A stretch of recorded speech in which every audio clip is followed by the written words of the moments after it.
Dice el versículo número 6, Jesús le dijo: yo soy el camino y la verdad y la vida. Nadie viene al Padre sino por mí. Sexto, yo soy. Penúltimo ya. La semana próxima terminaremos con esta serie de sermones. Bueno, no con la serie, pero con los yo soy, con este último yo soy, de yo soy la vid verdadera. El último sermón será: ¿y quiénes dicen vosotros que soy yo? Eso será dentro de 15 días. Dentro de 8 días yo soy la vid verdadera, y ahora nos corresponde yo soy el camino, la verdad y la vida. Esto, obviamente, si alguno de ustedes viene por primera vez, pudiese deducir sin demasiada explicación que hemos estado hablando de los yo soy. Estamos hablando de los yo soy, y así se puso la serie de sermones como los yo soy de Jesús. Sin embargo, desde el punto de vista teológico, pudiésemos decir que estamos hablando de la cristología de Juan. La cristología es un tema de la teología sistemática y es un tema importante que también lo contiene la teología bíblica, pero que enseña quién es Cristo. Y no hay más que una versión de quién es Cristo. Solamente Cristo es uno, no varía. Sin embargo, hay diferentes enfoques que van complementándose uno con el otro. Tenemos la cristología de Mateo o de Marcos o de Lucas. Juan es otro. No solamente esto, tenemos la cristología del mismo Pablo cuando escribe sus cartas. Ahí tenemos también una cristología. No son diferentes maneras o no son diferentes definiciones de Cristo. Es lo mismo, solamente que desde diferentes perspectivas. De tal manera que hablamos acerca de la cristología de Juan cuando hablamos de los yo soy. Por supuesto que hablamos de la cristología de Juan porque él es el que escribe, inspirado por el Espíritu Santo, pero por otro lado nosotros tenemos que entender, y lo hemos visto a lo largo de los meses, que nuestro interés es saber quién es Jesús. Hemos dicho que sí es importante saber quién es Jesús. Y para saber quién es Él, no debemos de recurrir nosotros a ninguna fuente externa de la palabra. Y dentro de la palabra lo que nos interesa es que nos hable de Jesús, el mismo Jesús. No hay mejor personaje que Jesús para decirnos quién es Él. Cuando nosotros queremos conocer a alguien, sí nos sirven los testimonios de otros. Alguien puede decirme de alguno de ustedes: es así, es asado, piensa de esta manera o de la otra. Pero si quiero conocerle personalmente, tengo que tener una relación íntima y preguntarle personalmente quién es, cómo es. El Señor se define a sí mismo, no ha tenido Él preguntas. Pilato, por ejemplo, le pregunta: ¿quién eres? Y hay expresiones donde se le cuestiona quién es y Él tiene que decir quién es. Pero en su caminar diario, Él se va autodefiniendo. Y cuando hablamos que se va autodefiniendo, no hablamos otra cosa que se está autorrevelando. Y la autorrevelación es la revelación especial que está contenida en su palabra y es la que nos importa. ¿Quién es Cristo? ¿Quién es? Nosotros podemos entonces encontrar muchas respuestas al respecto de quién es, pero Él nos da las mejores. Ya nos dijo: yo soy, y nos dice una serie de definiciones en forma de metáforas, y la vamos nosotros asimilando en la interpretación de la metáfora. No solamente la metáfora, sino que lo hemos también estudiado en otras maneras de comunicación que tiene el Señor Jesús hacia nosotros. Por ejemplo, tenemos también una expresión alegórica en una de las expresiones de yo soy respecto de sí mismo. En ese sentido nos acercamos pues al texto y vemos quién es Él. Hemos mencionado que en diferentes etapas de su descripción de yo soy tal o cual cosa, Él ha tomado las circunstancias de su entorno para hablarnos acerca de el yo soy, lo cual hace que nuestra mente se concentre en Él y no en el milagro que Él hizo, en Él y no en las circunstancias que están a su alrededor. Cuando hablábamos del pan de vida, entonces Él refiere la mirada, hace que las miradas cambien del milagro hacia Él. En la repartición de los panes es un milagro sorprendente y la gente puede quedarse solamente mirando esto y adorar eso y exaltar eso. Y el Señor tiene que llamar la atención de las personas que están ahí diciéndoles: oigan, eso está bien, pero yo soy el pan. Si tienen que ver a alguien, véanme a mí, yo soy el pan. Esto sucedió para dirigir sus miradas a mí. Mucha gente se quedó, ¿no?, en el milagro del Señor y no contemplaron al Señor del milagro. Y lo que queremos nosotros es dirigir nuestra mente no al milagro del Señor, que sí es importante, pero al Señor el milagro. Pasó lo mismo en el tema de yo soy la luz del mundo.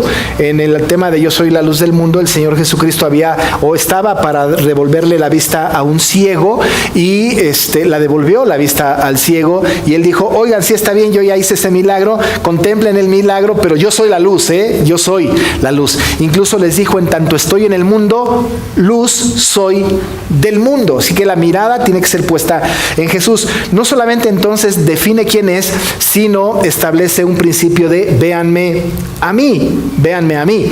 Lázaro resucitó y era un milagro portentoso, ¿no? Era un milagro maravilloso. Y ese milagro, si nosotros lo experimentáramos hoy, verdaderamente fijaríamos nuestra mirada en ese milagro y al día de hoy estaríamos hablando del milagro en redes sociales, en todos lados, acerca del milagro. Y si nosotros solamente miramos al milagro, perdemos de vista la esencia del mensaje. Por eso Jesús les dijo, oigan, yo soy la resurrección. Dejen de ver más a Lázaro, que bueno, lo dijo antes de resucitar a Lázaro, pero sabía que lo iba a hacer y puso la mirada en él. Yo soy la resurrección y la vida. El que cree en mí, aunque esté muerto, vivirá. Lo veíamos la semana pasada. Pero en esta ocasión, como en las otras ocasiones, nosotros tenemos otra vez circunstancias alrededor de su expresión de yo soy. Y las circunstancias alrededor de este yo soy que el Señor Jesús va a decir no son alegres, no son unas circunstancias en donde aparezcan milagros. No lo hay, no hay milagros ahí, hay una circunstancia triste, hay una circunstancia de tensión. Y esto está bien porque entonces también nosotros podemos identificarnos con él, entendiendo que en las circunstancias más tensas el Señor da consuelo, a pesar de que el Señor en este momento que dice yo soy, está en el principio del fin, cuando va a ser apresado y cuando va a ser crucificado, muerto y después sepultado. Pero ¿cuál es la circunstancia que está pasando alrededor de este yo soy? Los apóstoles ya habían experimentado diferentes milagros que el Señor había presenciado. Ya había pasado la resurrección de Lázaro. Ya había sucedido también la vista al ciego y muchos otros milagros que están registrados en los evangelios.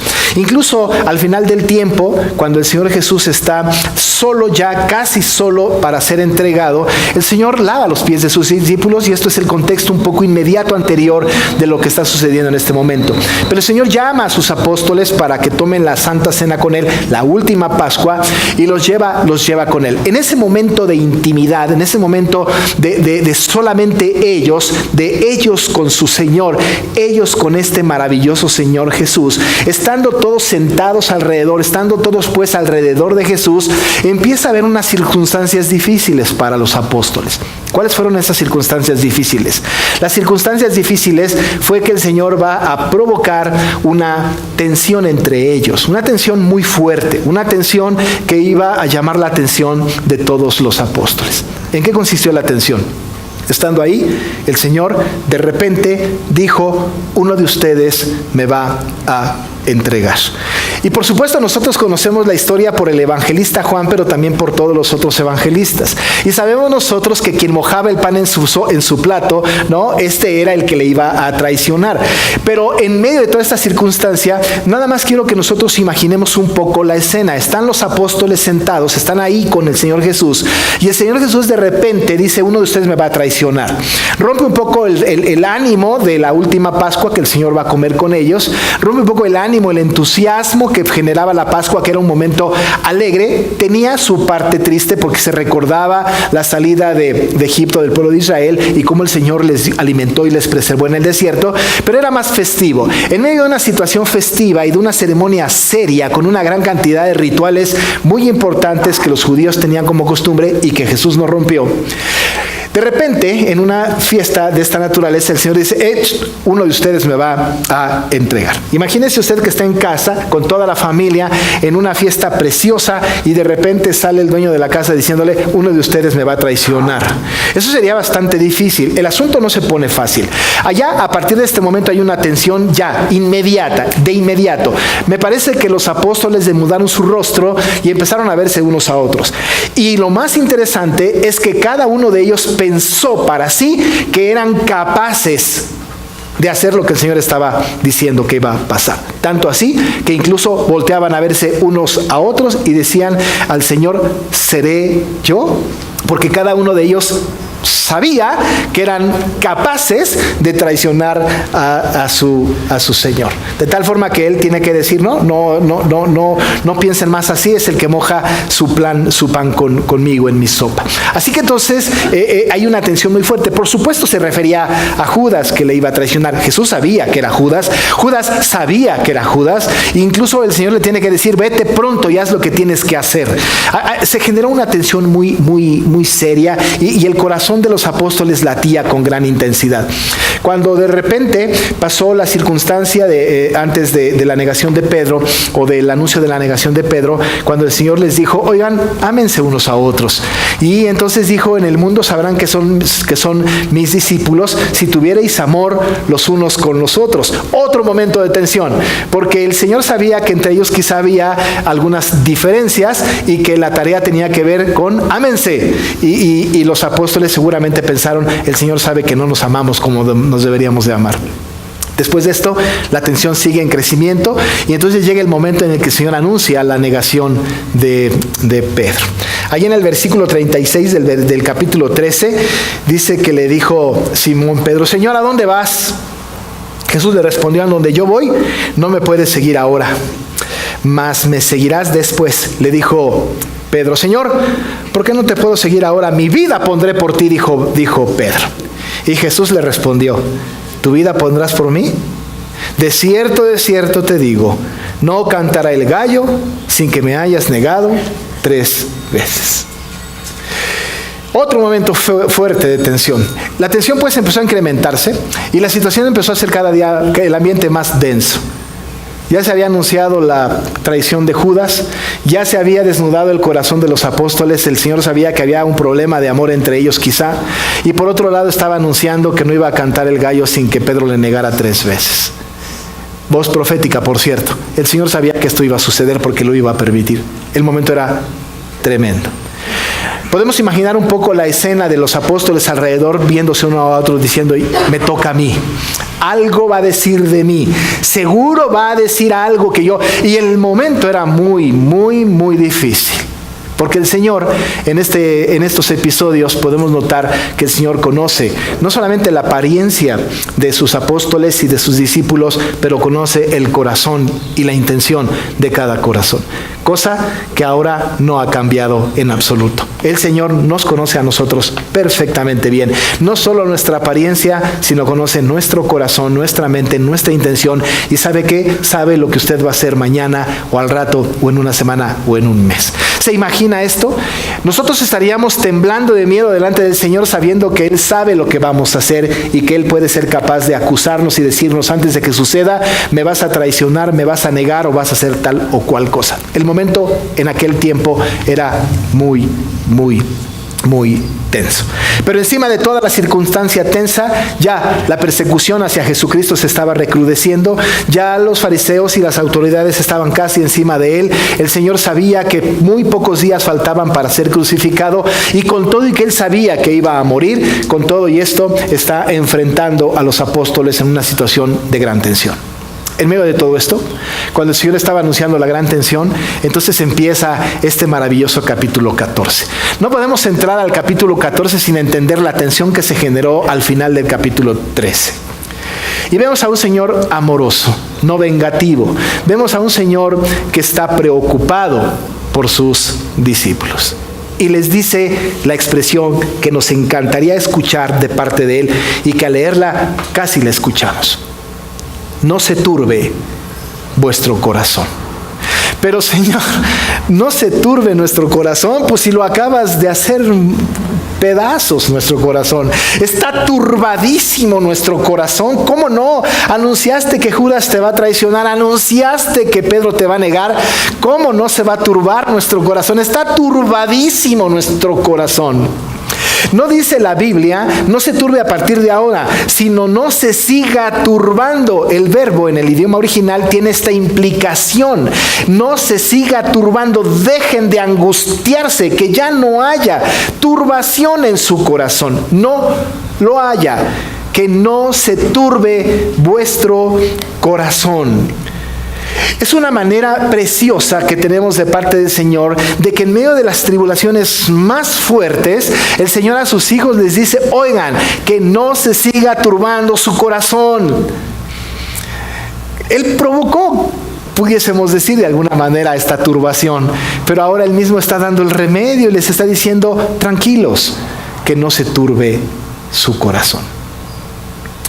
¿Creéis en Dios?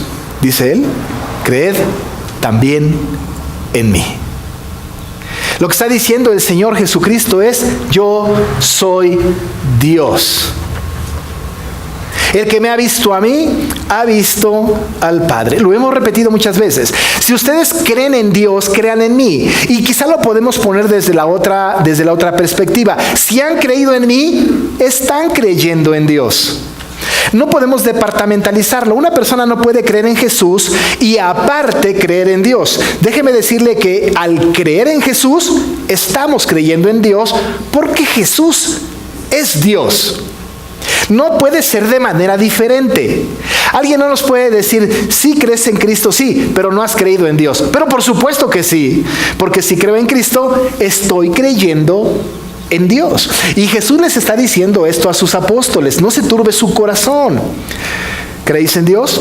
Creed también en mí. Más adelante, el Señor va a hacer esta misma referencia y va a hacer la referencia de que si creen en Dios, creen, y si creen en Él, creen también en Dios, y que su corazón no tiene que turbarse, porque creer en Cristo trae paz, no turbación. Más adelante el Señor va a decir que no se turbe su corazón, ni tengan miedo. Él va a hablar acerca de la paz que produce creer en Él.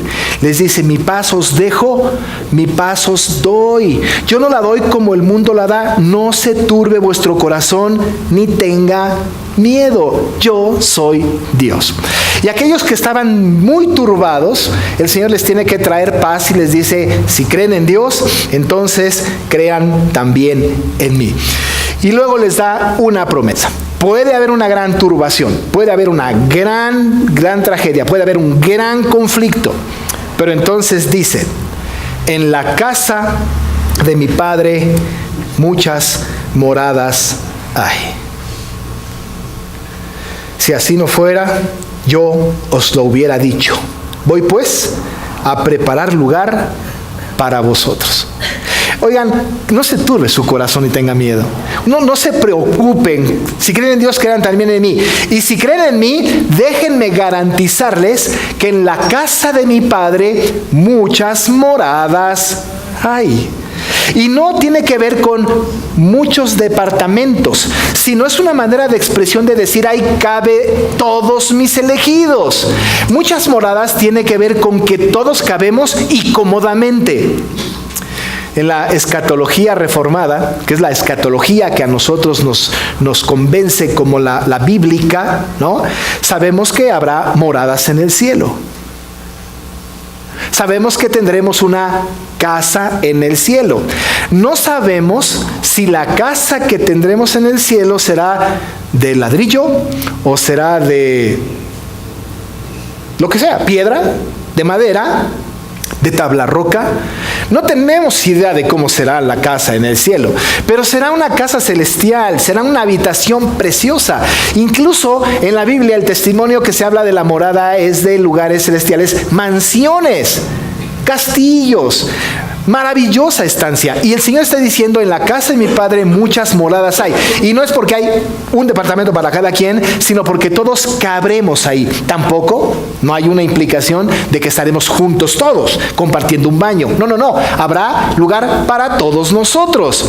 Y un lugar de maravillosa estancia. Y el Señor les está diciendo, oigan, esto tiene que no turbar su corazón. Porque hay en mi casa, en la casa de mi Padre, muchas, pero muchas moradas. Ahora, nosotros conocemos, desde el punto de vista de nuestro propio lenguaje, sabemos cuál es la casa de su Padre. Desde el punto de vista coloquial, pudiésemos decir que la casa del Padre de Jesús es el cielo.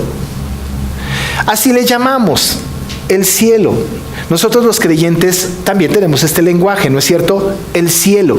Y le decimos el cielo y le decimos también la vida eterna. Y cuando el Señor nos está diciendo, allá en el cielo muchas moradas hay, que es la casa de su Padre, ¿no? Lo asegura. Si así no fuera, yo os lo hubiera dicho. Es decir, estoy afirmando una verdad absoluta. Voy pues, anunciando su partida, a preparar lugar para vosotros. Esto tiene que dar consuelo a los apóstoles. Tiene que dar un consuelo de saber que pase lo que pase, porque las tragedias van a seguir, hay un lugar para ellos allá en el cielo. Y si me fuere y os prepararé el lugar, dice Jesús, vendré otra vez y os tomaré a mí mismo, para que donde yo estoy, vosotros también estéis. ¿Sabe que muchos pasajes de la Escritura, especialmente del Nuevo Testamento, hablan de la segunda venida de Cristo? Y la segunda venida de Cristo es para nosotros muy importante y la tenemos que ver desde el punto de vista de su singularidad. Cuando hablamos de que la segunda venida de Cristo es singular, y alguna vez lo comenté, significa que no es plural. Y nosotros sabemos que singular es una vez, plural es dos o más veces. Es singular porque viene una sola vez, por segunda vez. Es decir, que el anuncio de su segunda venida iba a ser una sola segunda venida, no dos venidas. Algunas iglesias o algunas corrientes dicen que el Señor viene por segunda vez dos veces. Una viene por sus santos y la otra es que viene con sus santos. Y en ese ínter acomodan una escatología no bíblica acerca de la tribulación, el desatamiento de la bestia, nación contra nación y una serie de eventos que son bastante poco comprobables en la palabra. Pero ciertamente la venida del Señor Jesús, la segunda, es singular porque viene una sola vez por segunda vez. Así que entonces cuando el Señor viene una vez y por segunda vez, va acorde a la escatología bíblica. Y en este texto está diciendo Juan, el Señor más bien, escribiendo Juan, pero es el Señor el que lo dice, vendré otra vez y os tomaré a mí mismo, para que donde estoy vosotros también estéis. Que no implica una segunda venida. Está hablando el Señor de que Él vendrá otra vez, lo que afirma de inmediato que el Señor promete una segunda venida. Y cuando dice vendré otra vez, es porque Él, en su ida al cielo, tiene una tarea sublime que es preparar la morada para nosotros, un lugar, un espacio. Nosotros estamos en el resguardo de Cristo. Y cuando lleguemos al destino, que es el cielo, entonces habrá un lugar ya. Es como llegar a un hotel y decir, tengo una reservación. Da su nombre y le dan la habitación. Casi semejante, vamos a llegar al cielo y el Señor va a decir, muy bien, aquí estás registrado en el libro de la vida. Aquí está tu llave, por decirlo de alguna manera, ahí está tu habitación. Pero Él tiene que ir y volver y va a volver por nosotros. Y cuando vuelva, lo hará con un escándalo que todo ojo le verá, con voz de mando, con voz de arcángel, con trompeta de Dios, que de secreto no tiene nada. Y luego entonces nosotros iremos con Cristo por siempre a nuestra morada celestial, una vez y ya.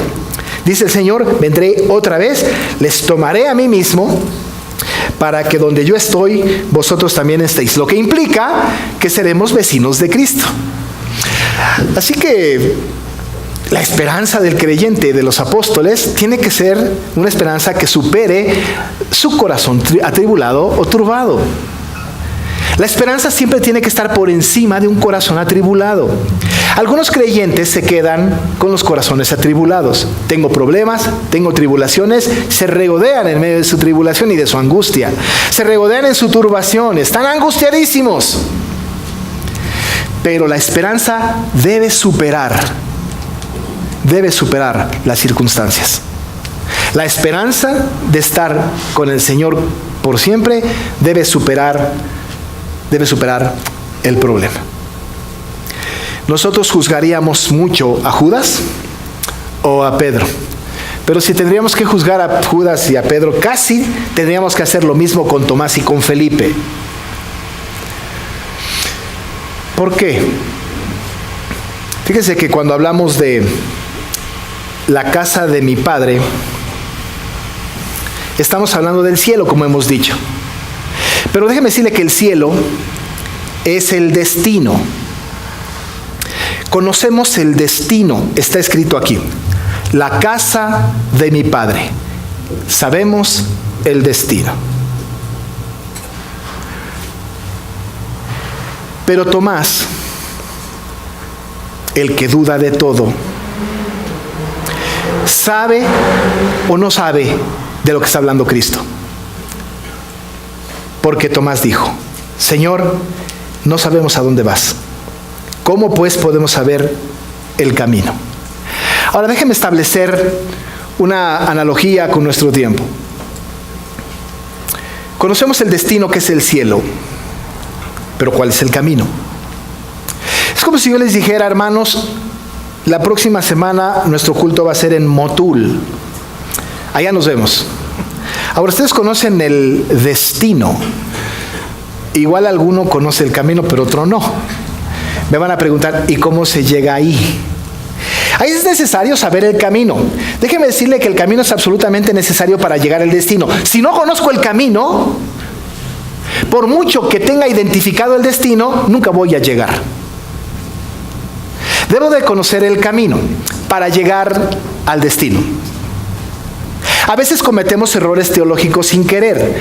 Las mamás nuestras, cuando éramos pequeños, bueno, mi mamá no, pero muchas mamás sí, ¿no? Cuando éramos pequeños tenían excelente intención, poca teología.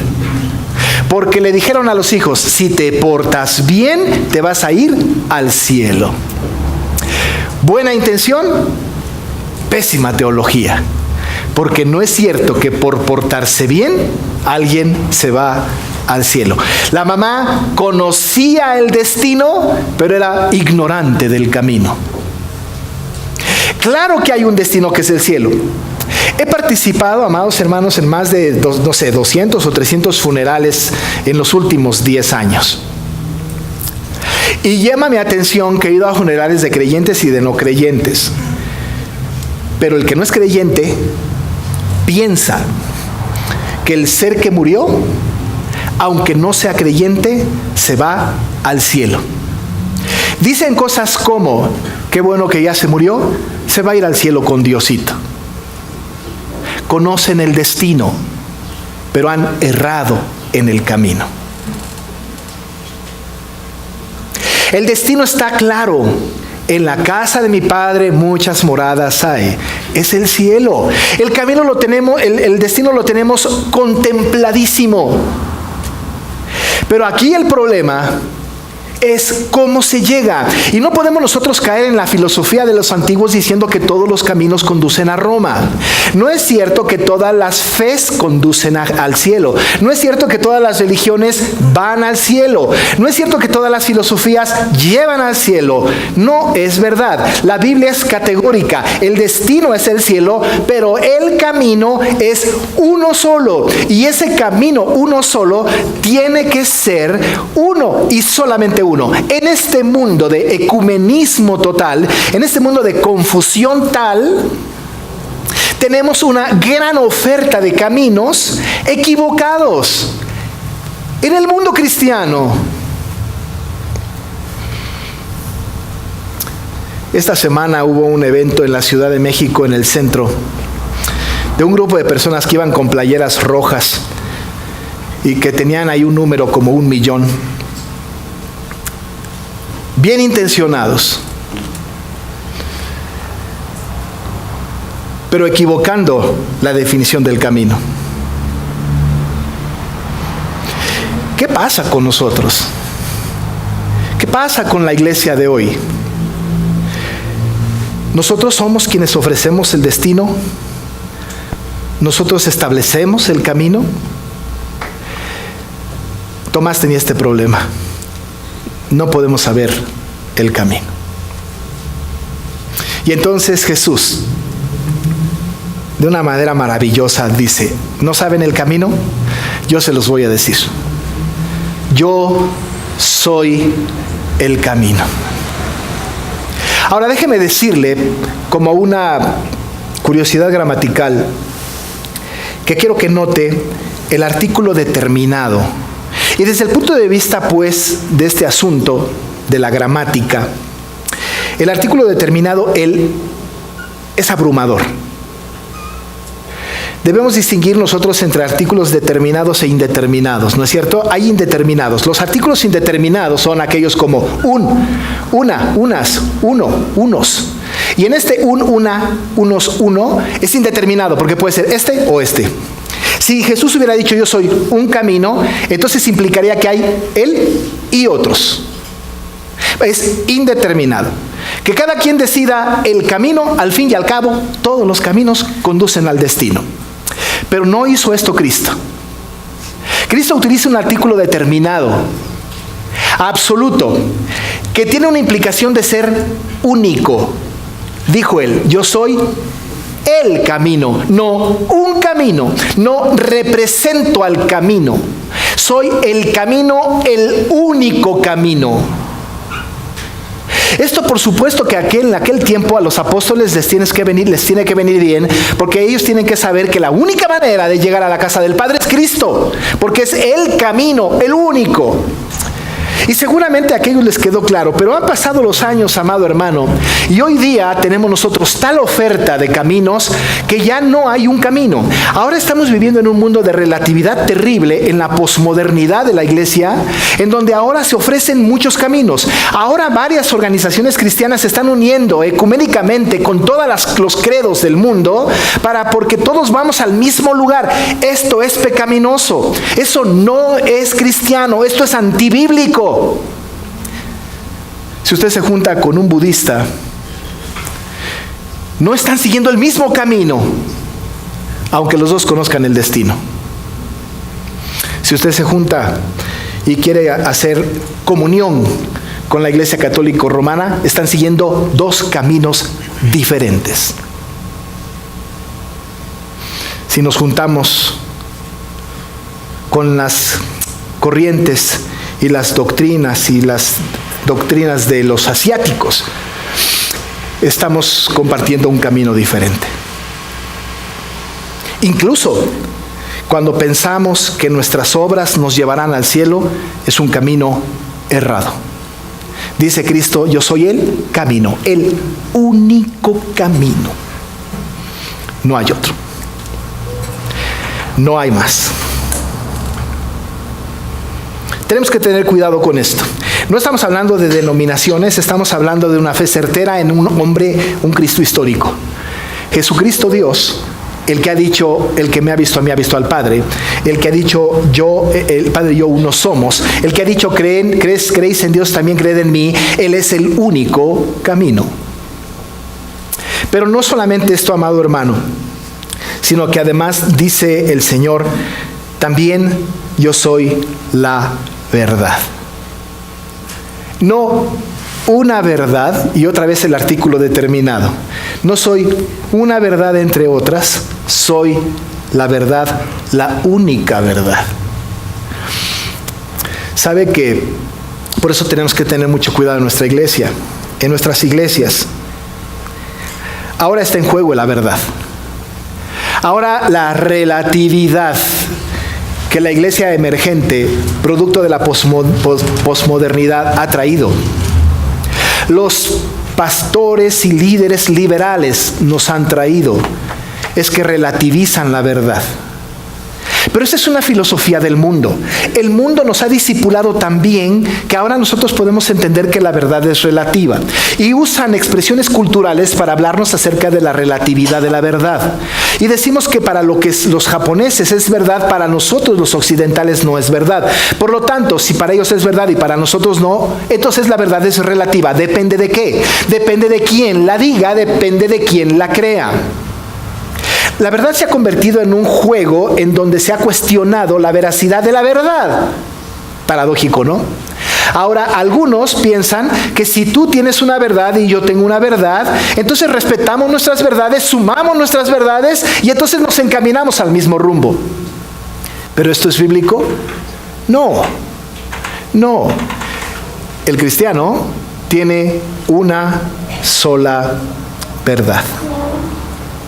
El Señor Jesús dijo: y conoceréis la verdad, y la verdad os hará libres.